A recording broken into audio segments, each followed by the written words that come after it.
my message to the nation and Modi ji. Half of the country is sleeping, just like Jyoti Begal. Not interested. దేశభక్తి సగానికి సగం మంది లేదని చెప్పొచ్చు. Only Rama భక్తులు అయితే సరిపోదు.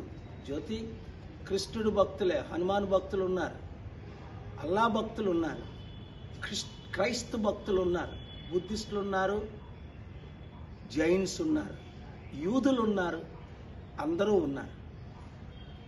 అందరినీ ఏకపరిచే బాధ్యత మోదీ గారికి ఉంది. ప్రధానమంత్రులకి, ముఖ్యమంత్రులకి వాళ్ళ పని ఏంటంటే అందరినీ యునైట్ చేయడం, పడుకోబెట్టడం కాదు. దేశంలో ఏం జరుగుతుంది మీకు తెలుసా ప్రజలారా? సర్వనాశనం అన్ని విధాలా అయిపోతుంది. అందుకనే ప్రపంచాన్ని విడిచిపెట్టి మరలా నేను మన దేశానికి వచ్చింది.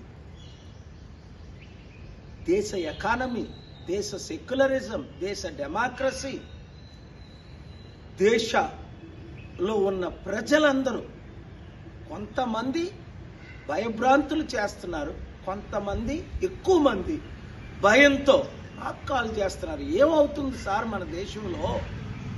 కనుక తెలుగు రాష్ట్రాల ప్రజలకు, మిత్రులకు ఒక మంచి మెసేజ్ ఈ రిపబ్లిక్ డేని మనం పంపించాలి. 2-3 నెలల్లో ఎలక్షన్స్ ఉన్నాయి. మన తెలుగు సత్తా, దైవ సత్తా, మన ఐకమత్యం పార్టీలకు అతీతంగా, అందుకే నేను విశాఖపట్నం ఎంపీగా నిలబడుతున్నాను. అందరూ మద్దతు ఇవ్వండి. పార్లమెంట్లో బిల్లులు పెట్టాలి, దేశాన్ని మార్చాలి. మరలా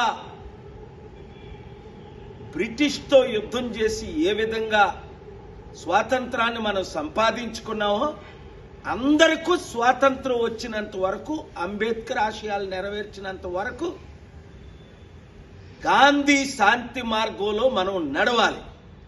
లేవండి, నిద్రలో నుండి లేవండి, దేశాన్ని, రాష్ట్రాన్ని రక్షించండి. నాతో చేతులు కలపండి. Thank you very much.